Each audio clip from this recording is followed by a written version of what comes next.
Good morning. Today is the, what is it, 22nd of March, and we are about to go live on a self-publishing marketing tips workshop that is being run on behalf of Literally PR and in association with the Selfies and Book Brunch as a part of the prize for the people who have been shortlisted and nominated, that they get to have access to a self-publishing marketing tips webinar based on the questions we were asked at London Book Fair. So here we go. I'm going to start letting everybody in. We've got 20 people in the waiting room. There will be a Q&A. Hello, everybody. Happy Friday. For those watching it on playback, I can only apologise if you're watching it on a Monday morning. You are very welcome to have your video on, but do be aware that I am recording this so that I can have a recording to share with people later. Some people obviously aren't able to join at 10 o'clock on a Friday morning, but this was the only time I had to do it, so apologies for the randomness of the time. Lovely to see some familiar names in here as well as some new ones, so welcome, welcome. Now it's 2 minutes past, I'm going to get straight away stuck in. I'm sure we'll get more people coming through. And unfortunately, they're just going to have to catch up because we've got a huge amount of stuff to get through.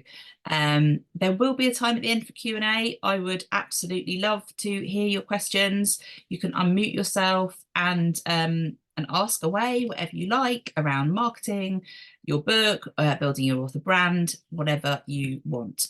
Okay, let's get cracking. Let me just also put this onto a much better way of you seeing it. There we go. That should work a bit nicer. There we go. So, self-publishing marketing tips. This really could be for any author, though. It doesn't just have to be for self-published authors. It's very much the sort of the known fact now that, let's face it, traditionally published authors don't really get a huge amount of marketing support from their publishers. And if they do, it tends to be very launch focused with no kind of pre or post strategy involved. From a marketing perspective, certainly they do very well often with advertising and things like that, but down to building the author brand, it's very much down to the author. So let's get cracking. The idea behind this webinar is that I did a couple of things last week. It's hard to believe it was only last week at the London Book Fair. One of them was in the Author HQ, and it was a self-publishing marketing tips session. It was brilliant, but it only lasted half an hour because they have a very busy schedule. And it was lovely to hear from other authors. So there was Michael Miller, there was Alliance of Independent Authors, founder and author Orna Ross, and it was chaired by Ben Hughes from Ingram Spark. As a sponsor of the Selfies Award, organised by Joe Henry at Book Brunch, I was asked to provide a webinar to kind of add a bit more meat on the bones as a congratulations part of prize really for the authors who were shortlisted and won, but any author. And I really think that, like I say, this really could be for any author, regardless of whether you are a prize winner, whether you haven't started yet, whether you are traditionally and self-published, whatever the mix. Hopefully you're going to get something, a couple of gems from this. So for those of you who don't really know much about us, I'm going to very quickly run through. It's not going to take more than a minute, but just to let you know who we are, so you're not talking to some complete random. So my name is Helen Lewis. I'm the director of Literally PR. We've been around now for nearly 15 years. My background is in journalism before the PR side, and we've basically built an agency around what indie publishers and indie authors need. So I am a indie publisher myself. I also offer self-publishing services. So that's via Hashtag Press and Ink, which is a business I co-run with best-selling author Abiola Bello. And I also run the Diverse Book Awards with Abiola. So we've got lots of different sort of publishing businesses going on, and all roads lead to books, basically, which is exactly how it should be. But it does mean that I get to see lots of different sides of things. So we specialise in the list in front of you, so book marketing, author branding, book launches, that kind of thing. But we are very, very passionate about supporting and championing indie authors in particular. So like I say, I started out quite a while ago now. Officially went official in 2012, but I've been doing it for a while before then. We've now worked on over 700 campaigns. There's 8 of us on the team, and we're a really lovely team of women. It's just so happened that we all ended up being women. Yeah, it's just lovely. We're known as the book PR people. Oh, you're the book PR people, by the journalists, and we try to mix up campaigns. So we don't just do sort of a publicity campaign where we send a press release out, oh, this new book's coming, and hope that's going to be enough. And we also do a lot of marketing in conjunction with the publicity. And actually, not all books and authors need the investment of a PR campaign. So, you know, the journalists pitching, the trying to get the author interviews, that sort of thing. But every book needs marketing. So that's why we're focusing on marketing. And if you've got any questions around why you wouldn't have PR, but you would need marketing, we can talk about that later. I was also the founder of the Author School, which ran for 5 years and stopped because of COVID. The pandemic put an end to that, as we always did in-person events. And so I have a lot of information to share across the publishing sector. And at any point, if anybody needs to ask me anything, you're very, very welcome. Our specialist subjects really are, or my specialist subjects really are, around self-publishing, diversity, inclusion, indie publishing, marketing, social media, branding, and PR. So anything you need, just give us a shout. That's a bit about me. You don't need to read all that bit, just to know that I have been doing this for quite a long time. And this is the team, the lovely ladies I talked about. So yeah, just to sort of prove that there are real people behind this team, and we are all based, we work remotely. A lot of us have other responsibilities, kids, parents that we need to look after, sort of thing. And we are very active every day, getting together, talking about stuff. So lots of teamwork, which is fantastic. So these are the sorts of questions I typically get asked when I first meet an author who is sort of starting off with their marketing. Now, they might not be starting off with their marketing because they haven't written a book yet. They might be starting off with their marketing because they've realised that now they've got a couple of books out, they need to do something. So the first question I usually get asked is, when should I start, and have I left it too late? And that you definitely will never, ever leave it too late. Obviously, there's an optimum time to start marketing, and we're going to talk about some of the things that you can do before your book launches. So if you've got a book in the making at the moment and you're thinking you're going to launch it in the next year, then you're in the right place. If you're thinking, well, I've already got a book out 6 months ago and I haven't done anything with it since, or I haven't done anything more since the launch, then you're also in the right place. Don't worry, there is no set rule around this. The point is, though, you do need to do some marketing. So whether it's now or next week, it needs to not be put off to the bottom of the to-do list. Do I have to do all the marketing myself? No, of course you don't. But obviously anything that you outsource, you will have to pay for, because nothing in life is free. And ultimately, if you do get something for free, it's probably not going to be that good quality. So there are lots of sharks out there and dodgy people who are providing services that are promised to make you a bestseller and pay £5,000 and we'll make you a bestseller. We don't make any promises like that. We're all about building up long-term strategies and author success over a longer period. So be wary of the short-term quick win type agencies and pitches. A lot of authors have never done any marketing before, which obviously again makes complete sense, because why would you have? I've spent my life doing marketing and PR and journalism, but that doesn't necessarily mean that everyone else is going to know exactly what they're doing just because they're an author. The two things don't always go hand in hand. A lot of people really hate social media and they don't want to do it. A lot of people are really confused. There's overwhelm. There's a quiz, actually, a poll here, and if you've managed to answer, thank you so much. If you haven't, I'd love to hear from you. One of the things is overwhelm, too many things, not enough time, and then that's the most popular. So I get it. I totally get it. If you've got any questions, guys, just make sure you make a note of them, and then we'll come to them at the end, if that's all right. Because I just want to make sure you get value for money and get all the content you need. Value for money, it's free, but anyway, I need to get value. Okay, and then you see the other questions. How do I start to build an author brand was one that we got last week at the London Book Fair. How do I get a review in a national newspaper? Do I need to get a blurb for my book cover? And how do I get reviews? But probably a more common question is not just how, but then what do I actually do with them? And I often get asked if there's a magical number that is needed on Amazon for certain things to kick in. And the answer to that question is no. You just need to try and get as many reviews as you can across different platforms. But obviously, as buyers, we know that when you go on Amazon, you're looking at, the first thing you look at is the cover, then blurb, then you sort of see what sort of content's there in terms of like, is there reviews, is there anything else about it, and then you'll go down to that review section that you have to scroll to, and you'll just look at the star rating. So you don't, you wouldn't probably buy anything that was 20 ratings and they're all 1 stars. 3, 4, 5 stars seems realistic. 5 you might be dubious about, let's be honest, skeptical about.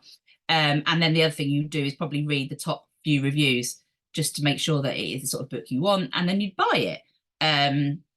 Now, those reviews obviously are important, and the more you have, the better, because it provides social proof, third-party credibility, all that stuff. But from an Amazon algorithm perspective, having spoken to the Amazon team quite a bit, we have been told that there isn't a number, there isn't a holy grail number that you need to reach for. We recommend trying to get at least 25 in the first 3 months of launch. But the reason why that number is the one we aim for is because that's a nice kind of realistic target for authors starting off. And it's basically, the more page hits you get on Amazon, then the more your page is going to be recognized by the algorithms of Amazon. So whether it's people checking your page, just looking at it, whether they're looking at your Amazon Central page, whether they're buying it, whether they're leaving a review, any touch point on your page is registered. So people going on there and leaving a review is one of those touch points, one of those markers. So it's not just about how many reviews you get, it's very much about how visible your page is and how discoverable it is and how many times it's been clicked on. So the very, because obviously I don't know exactly where you're all at with your marketing, but the very sort of most basic sort of step-by-step plan I can give you, I guess, is number 1, work out what you want to do. And obviously there's a case of, well, I don't know what I don't know. I don't know whether I need to be doing X, Y, Z. So I'm going to talk you through some of the things we can do. I've also got a 50-point sort of tips PDF that I can send you afterwards if you just drop me an email. And within that, there's just literally 50 different ideas of things you could do. So if you're ever sort of lacking for inspiration, you can pop on that document and have a look, or come back to this video, which I'll share on YouTube. So there are plenty of things to do. It's about working out what you want to take control of. And it might mean that you need to learn some stuff, learn how to use some software like Canva to design social media assets and posters. It might be that you need to learn how to get business cards printed on Vistaprint. It might be that you need to learn how to set up an author Amazon Central page. There's so many things to do, I get it, but there's quite a few things that you can do yourself and you don't really need to pay anyone else to do. And then there's other things that rely on experience, skill sets, contacts, relationships that maybe you could look at outsourcing depending on your budget. So you need to work out what you want to do. Then you need to create a marketing plan, set it out in stone. Now, the thing is, any business requires a marketing plan, but a lot of authors don't see themselves as the head of their own business, but you are, regardless of how you're published, you are the brand, you are the creator of the products, you're your own MD, basically. So you need a marketing plan, and you need something that's realistic and that builds. And you need to then allocate the budget for the next 3 to 6 months as a business would. And then you need to review it after 3 to 6 months, see what's working, see what's not working, see how many sales you've got. The reason why I've said 3 to 6 months is because you are not going to see a return on investment with immediate effect from pretty much most things that you do. So you do need to build it up. So you need to be realistic about the time frame. What you need to do is work out what you need to outsource, but you also need to work out who you're going to outsource it to. Spend some time on the learning side. So we've got what we call the Vault, which is basically a series of all the webinars we've ever done in one place with PDF downloads of various different things, so that authors can learn for themselves different things like how to use LinkedIn as an author, not just for non-fiction, for fiction authors as well, how to engage with reviewers, how to get more bookshop sales, all the stuff that you need to know basically is in there. And if there's anything that we haven't covered and you'd like to know about it, then you let us know and we do a video for you. So that's something that we offer. And education and empowerment is a big part of what we do at LitPR, because we do genuinely believe that you can't continuously outsource your marketing, because there is going to be a limit to the budget that you've got, right? So it's about working out what you need to learn yourself, putting the time aside, and planning it as a business plan, a business strategy. Which, if that sounds a bit daunting, believe me, when you've got a plan, it's way less daunting than just not having a plan and every day trying to think, am I supposed to be doing something? Oh, I'll put it to the bottom of the to-do list.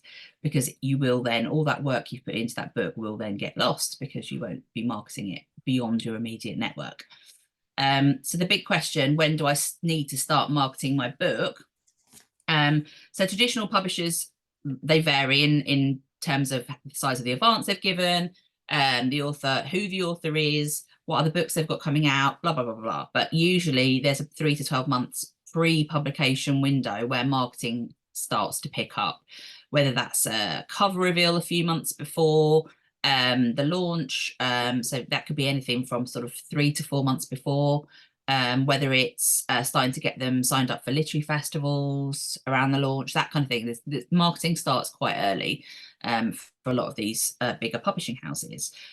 Most indie publishers like #Press, we don't have that luxury of budget or time, so we go 1 to 6 months before publication date. 6 months is the typical window that a sales agency would ask for. So if you've got a sales team or a salesperson pitching your book into bookshops, they will want a minimum of 6 months. And at that 6-month pre-publication date, they will want front cover or a temporary cover, but ideally the front cover, ISBN, blurb, bit codes, that kind of thing. Like they want quite a lot of information, and that's 6 months before.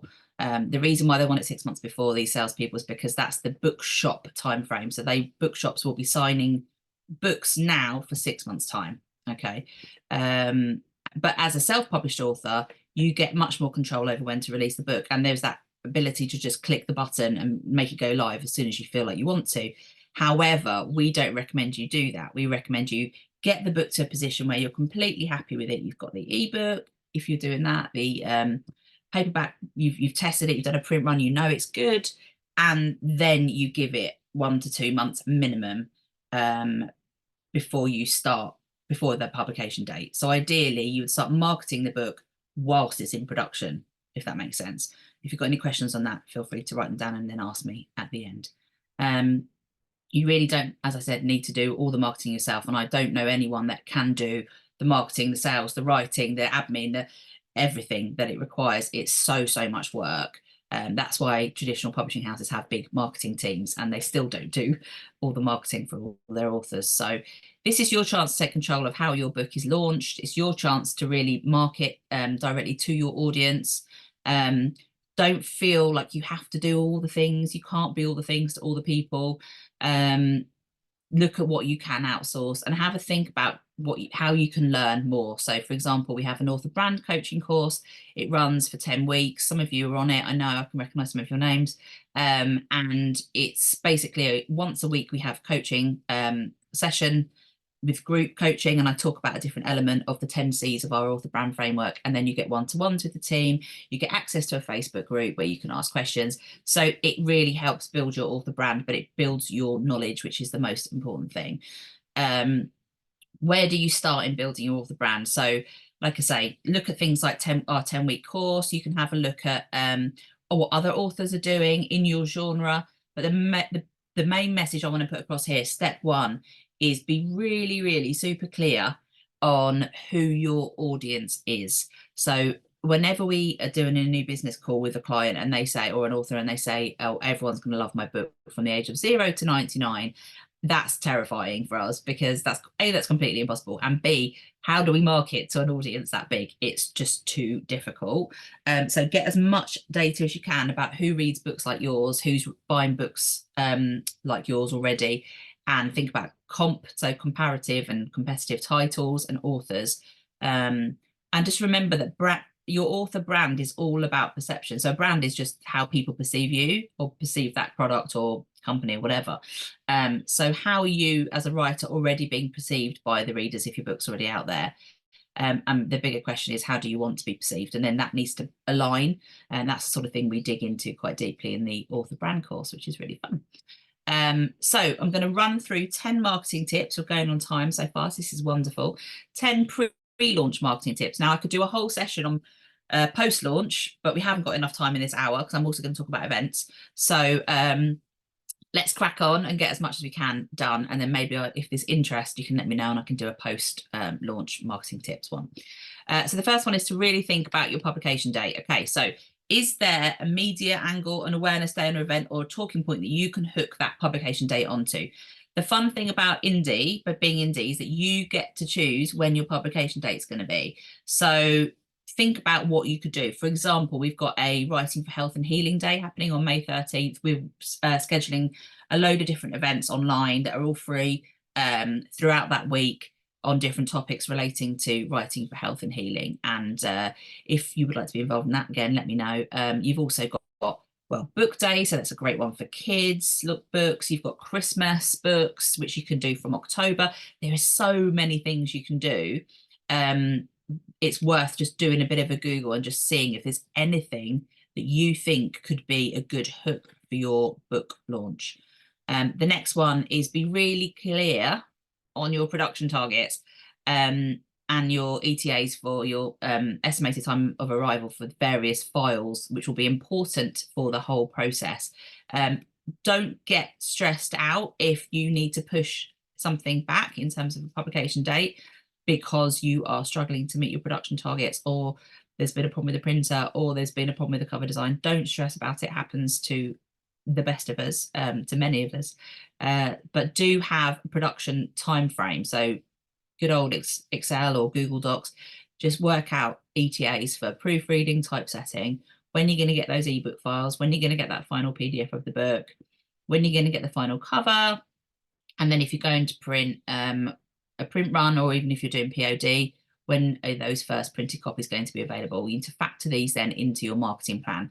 And as I said, we don't really like to rush that period between the book being ready and the actual publication date, because that's a lovely pre-launch window there to do lots of marketing, so that when your book does land and it is live on Amazon and wherever, you then have people ready to review, you've got social media content, there's a buzz that's been building, and you can never get that pre-launch phase back, let's face it. So you need to try and use it to the best of your ability. So the next one is that a really good idea is to start doing marketing whilst the book's in production. Now, even before you've got a front cover, you can start doing that. The idea is, though, that when you've got that cover, that's kind of that's like the central point. That's like the hook of all of your marketing then comes from that. So think about getting the best possible cover that you can get and really spend time on that. One of the pieces of feedback that we have from readers is that self-publishing covers look self-publishing, look like they're being self-published, and that is not true of the majority of books that I have seen. But unfortunately, there are still some out there that look pretty rubbish. And the reason why self-publishing is still struggling to be accepted as on a par with traditional, which I am championing and I want to happen, is mostly because of the production quality. The cover might be amazing, but the actual, the paper is hot, easily rippable or whatever, or it looks really shiny, but it would look better matte, or the paper quality is a bit rubbish. There's so many things, but one of the best things you can do is get that cover design professionally, and get really good, honest feedback from different people. So bookshop people, so booksellers, librarians, readers. Don't just ask your friends and family, because they won't be honest with you. And you need to look at what is trending in terms of your book covers at the moment, in terms of your genre. So yeah, it's really, really important. That cover is where, like I say, it's like that's the center point of all the marketing, because then you can use colors from that, images from that, typography from that in the branding and the marketing around the book. You might even have consistency between the typography you use on the different books that you're going to write, for example, and it just becomes your look. So really do try and nail that and be honest with yourself. If you've done a book already and the cover isn't necessarily promoting it as well as it could do, then consider getting another cover done and doing a second edition launch. So hopefully all of you have done this, but it's one of those things where it's like, if you haven't, get cracking. Buy your author domain. So you need to get an author website. You have to have an author website for marketing. It is the one thing that you can really control. Okay. It's where the mailing list is housed, and where you, not housed, but it's where you get people to join the mailing list. It's where you get to share latest updates. It's where you get to promote your book. You could make direct sales via it. And because you're going to write more than one book, because that's how you build a successful author career, you need to be the brand and the books are the products, right? So ideally get your name, your author name. If you can't, then put author at the end of it.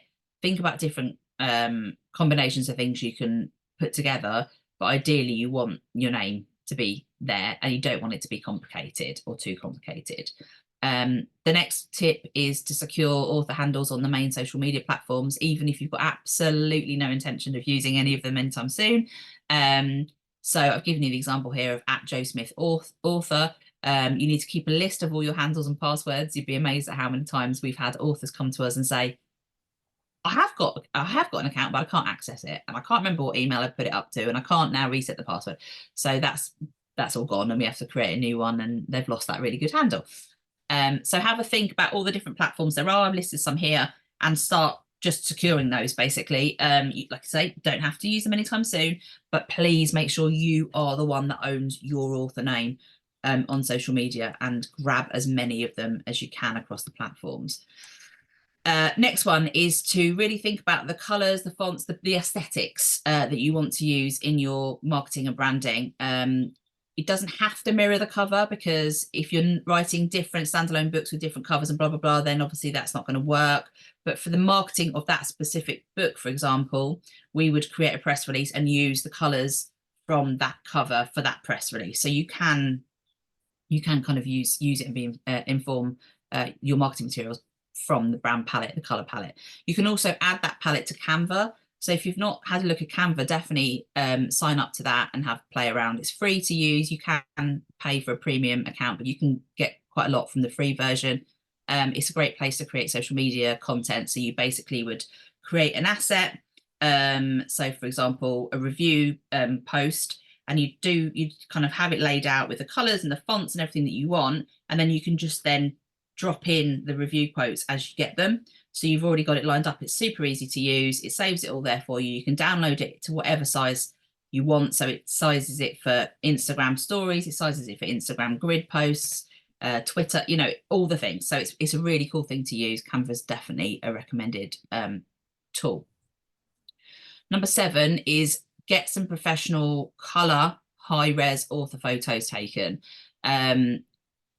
I get a lot of questions around, if I'm writing for a children's book, should I do like fun ones and stuff? And it's like, I get it. I get that you need to have some more fun ones if you are trying to appeal to a different type of audience. But really, the most important thing that you need is a photo to camera of like a head and shoulders shot, and then a full length one. They're basically the most important things that you need. You need to think about how it will be used in a newspaper or a magazine, or if you were going to be doing a presentation at a literary festival, they'd ask you for a photo that they can pop into their program and their brochure. So think about using it like that. So if, for example, you are a children's writer and you've got like the star of your book is a teddy bear, you can have one with a teddy bear, but you don't want all of them to be with a teddy bear. That won't be a good look. So it's a good idea to have multiple options for sure, but just please get a couple of really straightforward head and shoulders shots. They're the big ones that we get asked for all the time.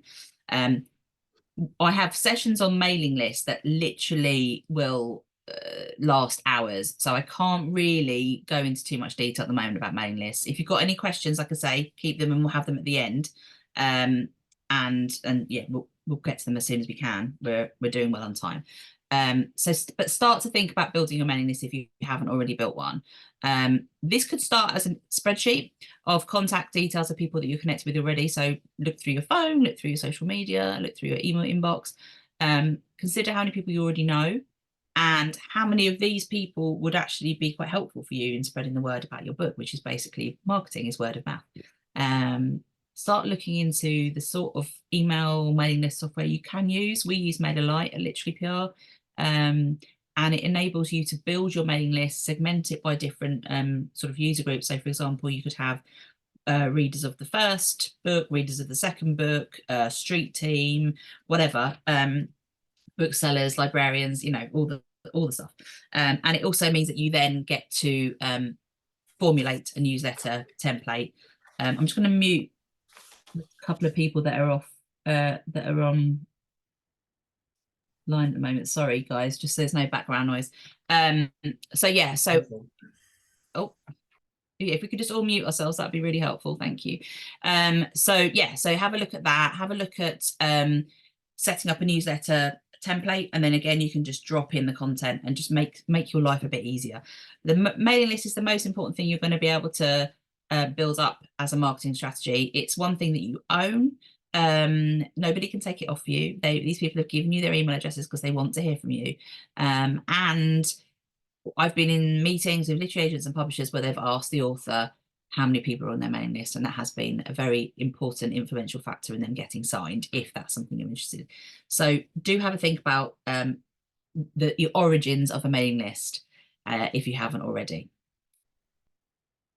Okay, so the next one is have a go at working on your elevator pitch. So the elevator pitch is basically, it's so cheesy, isn't it? The American sort of elevator pitch, but it's so helpful. It's helpful because what you say in that one or two sentence blurb about your book can kind of inform the rest of the marketing. So to give you an example of how it works in the bigger publishing houses, when a literary agent pitches a book idea to an editor, commissioning editor, they'll use an elevator pitch. That literary agent will work with the author to create an elevator pitch. That elevator pitch will then be used by that editor, if they like the book, to sell that book to their sales team, their marketing team, their boss. That then will form the pitch that goes to the bookshops, the trade. It will go on the AI, which is the advanced information sheet. It will go on the marketing, like press releases. It might even end up on the book. It might end up on the website. I mean, it's just that elevator pitch. I've seen it has such a long lifespan. It's ridiculous. So nailing that as a self-published author is really, really helpful.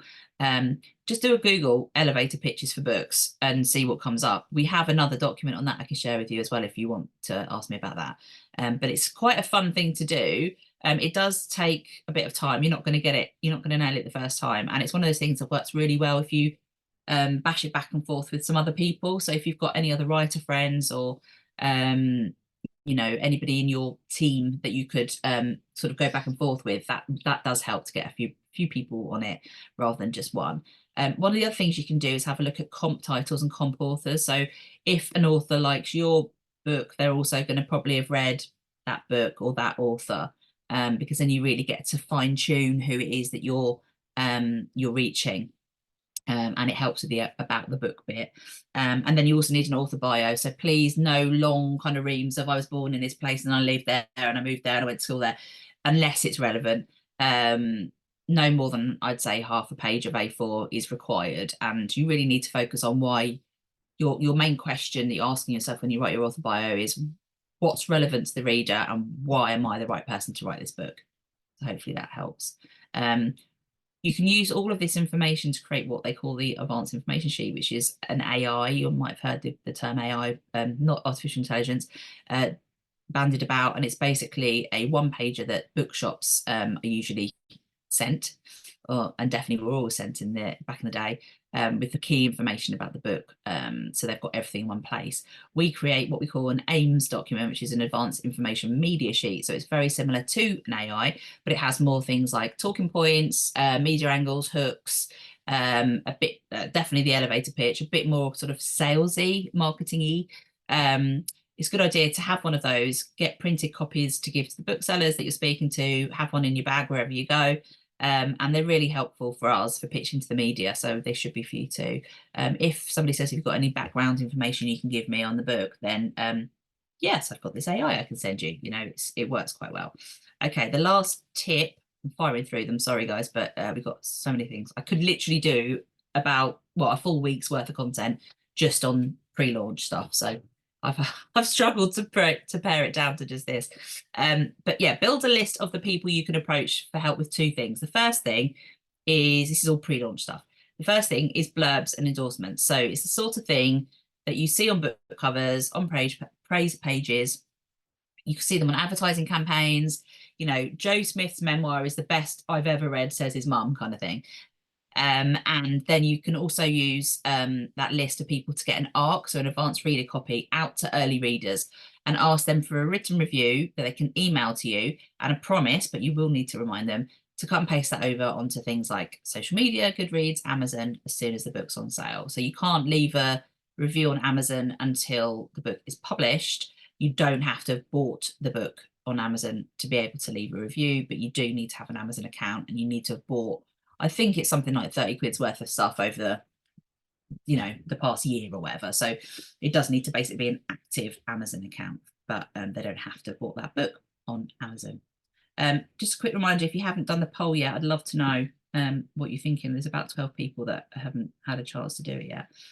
Right, we're going to quickly move on to bookshop launches, because this is one of the questions I got asked last week at London Book Fair.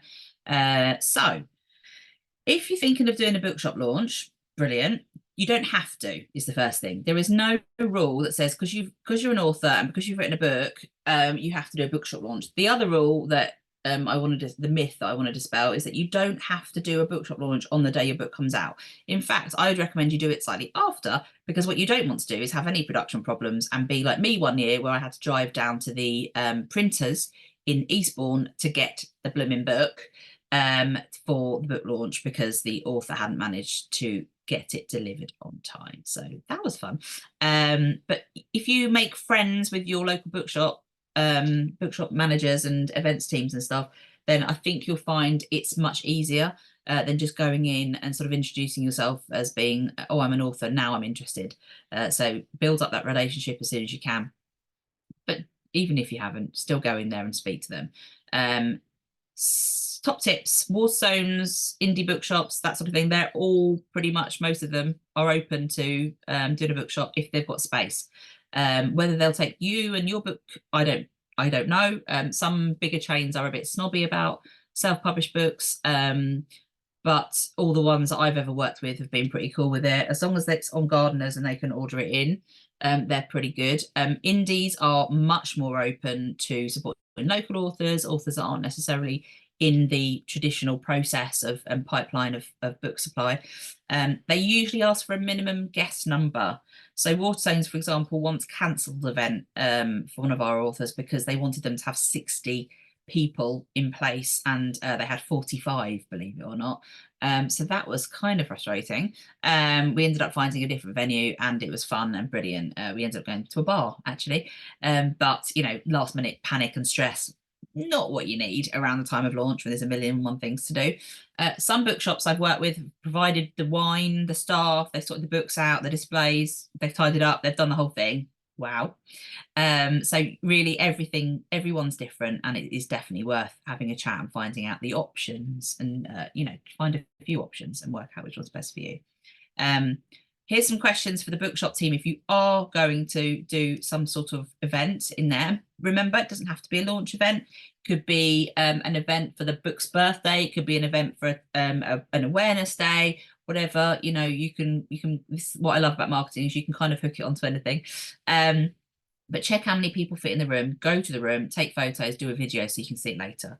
Ask whether it'll be an open or a private event, whether they'll be selling tickets, or whether, you know, they're going to need somebody on the door. Do they want you to have a guest list? Do they want to see the guest list? What's the timings for setting up and packing down? How many staff will they have? Will there be a mic sound system if you want to do, you know, a speech with a mic? Most bookshops don't have that, apart from the bigger ones. And to be honest, you don't really need a mic in the smaller ones, because you can project enough and it'll be fine. Can you have music? Lots of people want to have background music. Will they be selling the books, and how are they going to order them in? So the logistical side of actually, please have books there. They might ask for marketing materials like posters to put in the shop if they're inviting, if it's an open event. If it's a private event, they're just basically relying on you guys to fill the room. Catering, again, really depends, and usually you can negotiate that, whether they provide it, you provide it, and what sort of upfront costs they're going to be relating to that. In terms of like a typical format, this is just an idea for people, because sometimes if you've not been to one, it's quite difficult to understand how it would actually look. So this is an evening book launch.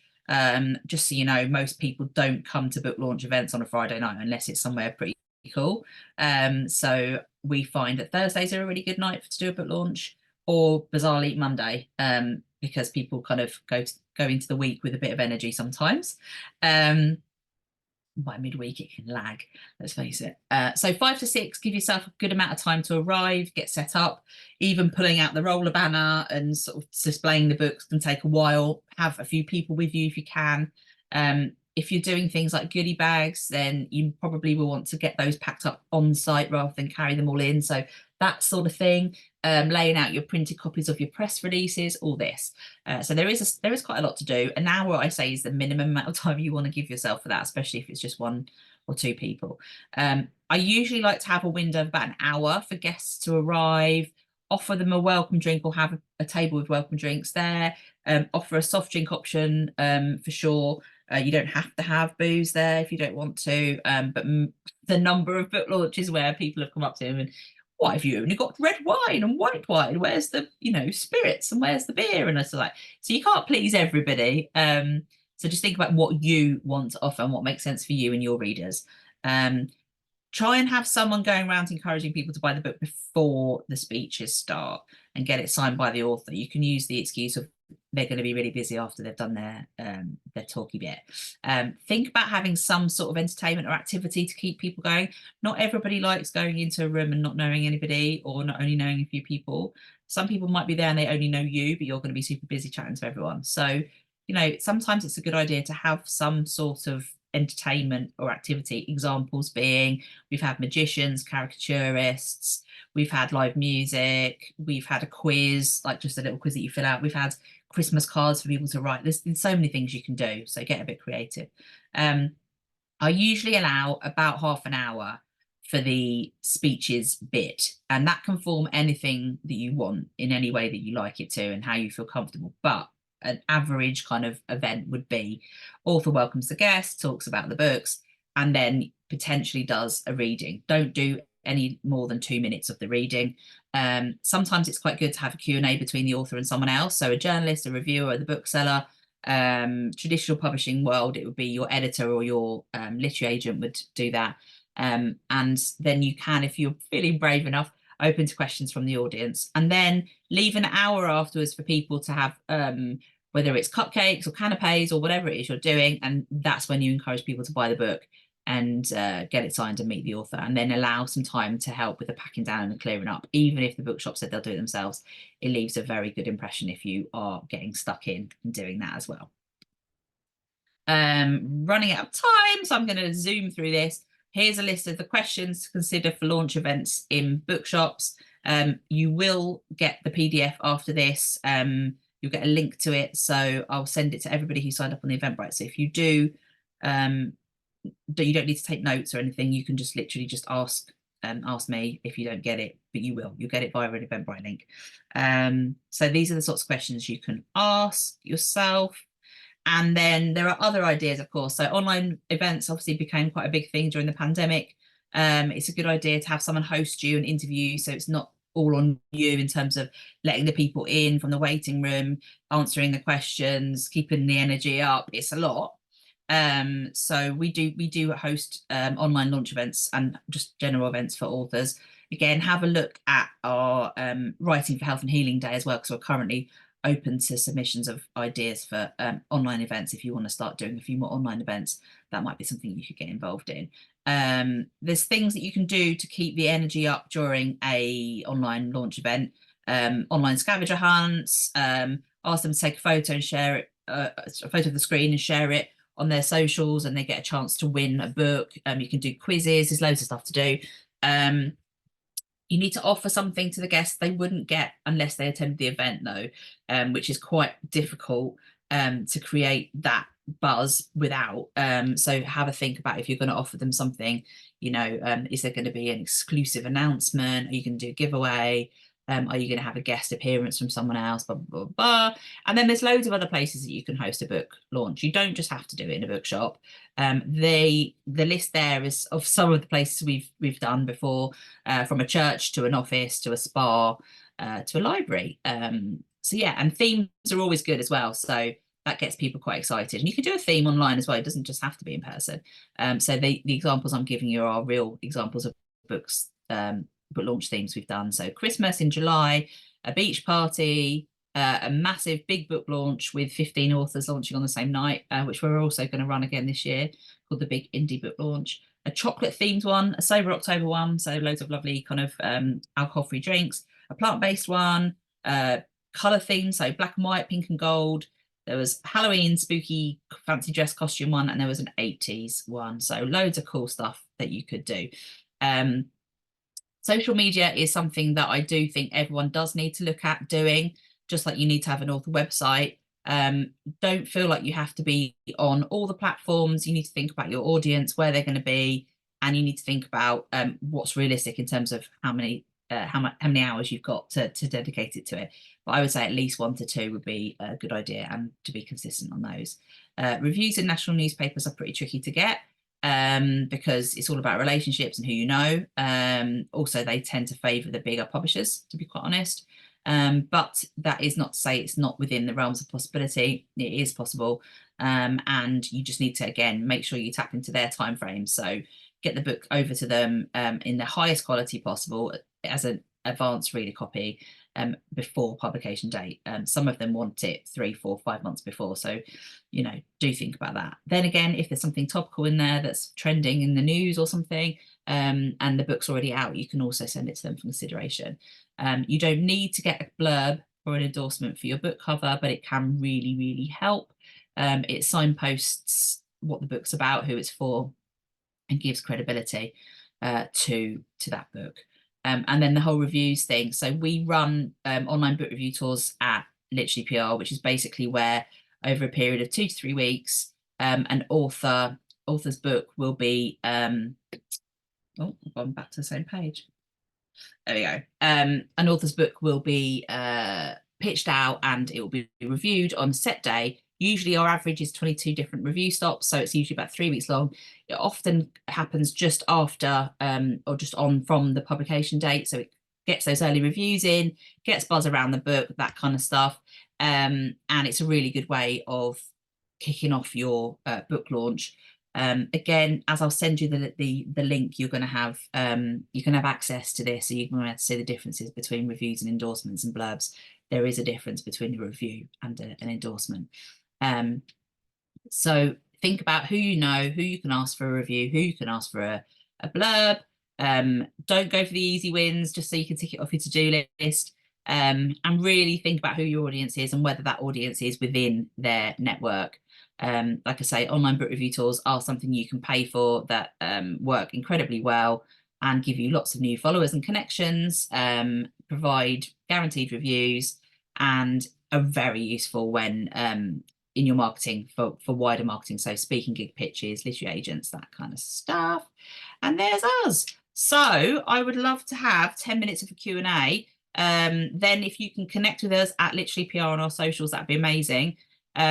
You are very welcome to email us. So Kay is my PA, so kket@literallypr.com, or there's me, Helen Lewis, @literallypr.com, for any information that you want about our packages and services.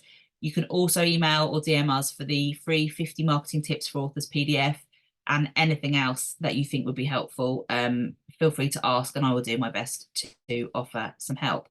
Right, I'm going to go to the chat box and answer that question first. And then if there's anybody who wants to unmute themselves and ask a question, then you are very, very welcome to do so. We've got 10 minutes, so plenty of time. So Karen said, I run a career coaching company called Career Alchemy and use Career Alchemist for my socials with several thousand followers. Brilliant. I am currently promoting my first careers related book and podcast on there. Do I need to create a second website in my own name as an author page? So if you're going to write more books, but they're not going to be under the Career Alchemy brand, then I'd say yes, you do. If you're going to branch out and write for different audiences, if you're going to try and get a literary agent, if you want to look at different ways of publishing, it could be quite helpful for you to have an author website. Doesn't have to be overcomplicated at all. It could just be an about you and about the book. But because at the moment your book is very much under that Career Alchemy brand, I don't think you need it, but you will need a landing page for the book on there, so you're taking people directly to that page, because people don't want to go to your main Career Alchemy page and then look for the book because they're lazy. Hopefully that's helpful. Has anyone got any questions that they want to unmute themselves and ask? Or do you want to put it in the chat box and I'll read it out if you don't want to unmute yourself? I've got a question, if that's all right, Helen. Yeah, sure. Hi, Sally. Hi there. Thanks a lot. It's really good, everything you've just gone through. So really appreciate that. You're welcome.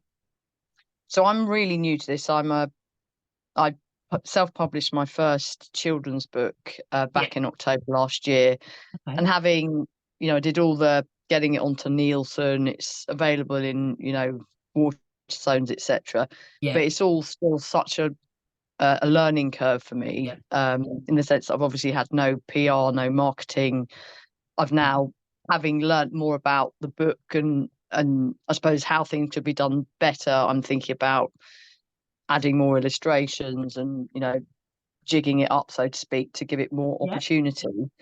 But in terms of getting it out there, I'm in a sort of minefield, so to speak, in the sense that, for example, I just wanted to first, and it's probably quite a general question to be asking, but so I've been using, is it Readsy and Canvas, and I just wanted to know from your perspective, are they worthwhile platforms to be, using? What are you using? So Canva you're using for creating content, like social media content? Yeah, but also even illustrations. But do you think that's a bit, what do you think of that in that sense? I've not spoken to anyone who's used it for illustrations, but I've spoken to a lot of people that use it for different types of graphic design. So I can't see why it couldn't be used for that. I love Canva. Canva is something I use, I would say, daily, whether it's to create a social media asset for, for this, to announce this event, or to create content for reels. Mostly it's that sort of thing, like children's book authors, for example, would use it to create posters. They would use it to create business cards, bookmarks, so many things you can use it for, and then get it printed on Vistaprint really cheaply. Readsy, we were on Readsy listed as a publicity agency right at the beginning, and we've worked quite a bit with them. I know they've got a great community, and I think they work really well. How they work is they connect people with different people that could help authors produce their book or market their book. The problem I had with it was that the people that we were getting who were basically coming through to us saying they wanted to work with us, there was no real way of checking whether we were the right people for them. We don't just take on everyone because we can't help everyone. So I found that quite clunky, but I don't know if they've worked that out since, because I know a lot of people use it, and I hear very good things about it. So I think it depends what you're using it for, but I think Readsy I know Readsy can also be a place to get reviews. So I don't know if you're doing that. I think you have to pay.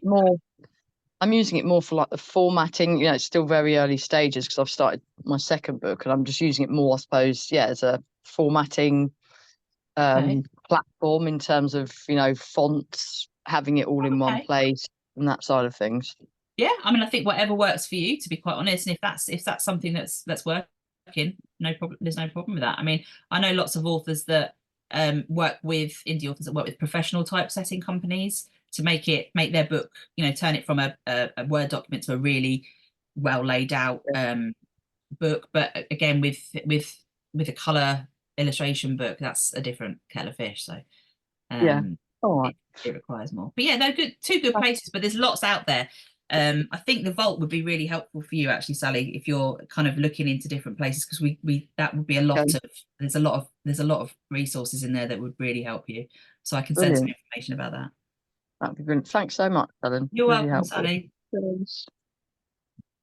Mark's raised his hand. I don't know if that was deliberate or not. Sometimes you just raise your hand without actually. No, I did raise good. my hand. Helen. Am I on? You are on. Okay.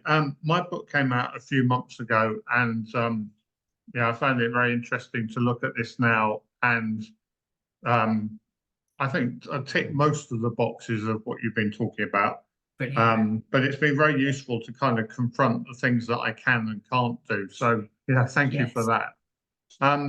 Where I'm at now, I want to know kind of, has the horse bolted, or can I still do quite a bit with that? But I mean, I've got 17 reviews. You talk about the 25 being the optimum number or the minimum number. Is there still life, or is 3 or 4 months in, is it more difficult to get some sort of traction?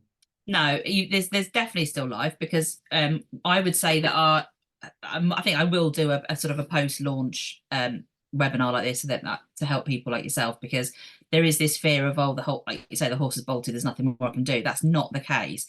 There is obviously this pre-launch window that you can't get back, but it doesn't necessarily mean you can't do a lot of the things that you could have done then later. It'll just be slightly different angle, it'll be slightly different positioning. So for example, you've got 17 reviews, so we could, you could do an online book review tour to get it to over 25. You could do an outreach to reviewers on social media. You could start to work on building a mailing list and doing a newsletter specific to them, asking them to review the book and giving them some incentive, like the 25th review will get, or when I get to 25 reviewers, I'm going to choose somebody and give them a £10 Amazon voucher. Like, there's so many things you could do to engage them and to build on that.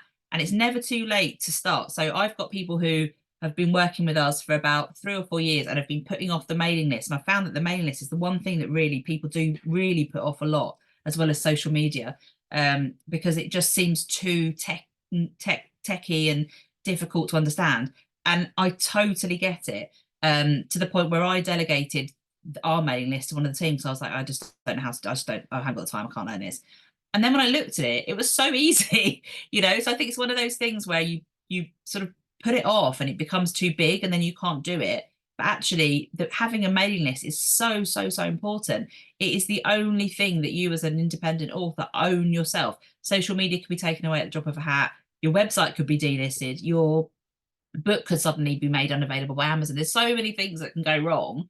That mailing list you own, and they are your readers. They're your, for want of a better word, they're your fans, and they will be loyal to you. And if you keep nurturing that and giving back, then it will pay rewards. But honestly, I would say there's loads of different platforms. For me and for my team, we've tried quite a few of them, and the one that we like the best, and we are not, we're not a bunch of IT techie gurus, we're just marketeers. We prefer MailerLite, which is MailerLite. And I think that is the most, for me, that has so far been the most easiest to understand, quick to learn, intuitive programs to set up with. And all you need to do is have a spreadsheet of a few contacts that you've got, and you can literally just upload that in, and then you can start playing with it. You could start on MailerLite with 10 contacts, and everybody, no matter who you are, will have at least 10 contacts in their phone or on their email inbox of people who have emailed you about the book. So don't put it off. Don't, if you take anything from this, don't be like me. Don't put it off.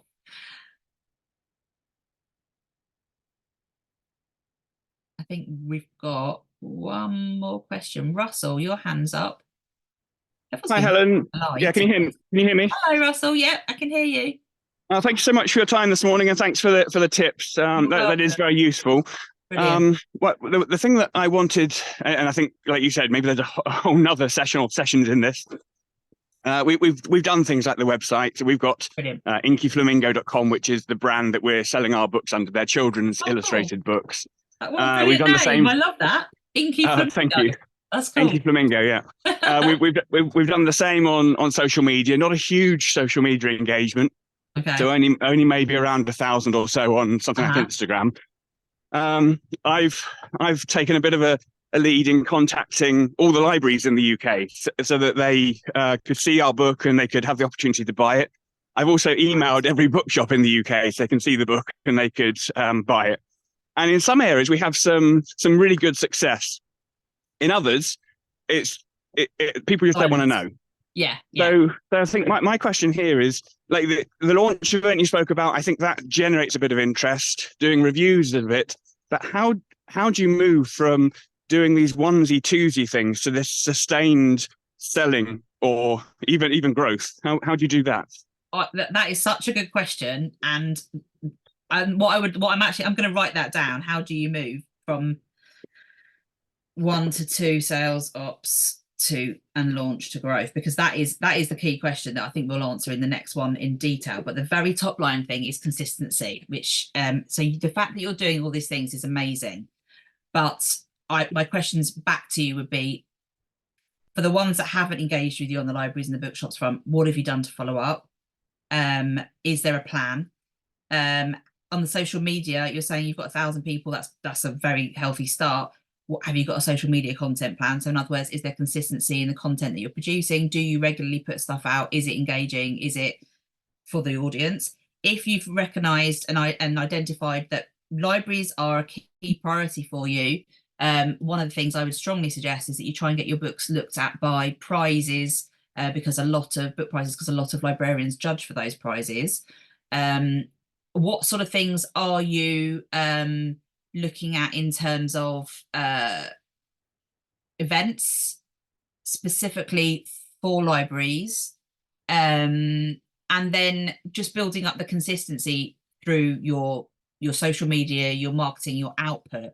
I think you've got a really good list now of all the bookshops and all the libraries. So what you now need to do is look at what's worked and do more of that, and what hasn't worked, stop doing that and move on to a different strategy, completely change it. So to give you an example, when we're doing a PR push to journalists, we'll pitch out one idea to maybe five or six different journalists, and then we'll see what works. And then if that works for them, then we tweak it and we put it out on a wider level to more people. So sometimes starting small and then but refining and tweaking as you go. So I'm sure you've already thought of some of this stuff, but maybe you haven't actioned some of this stuff.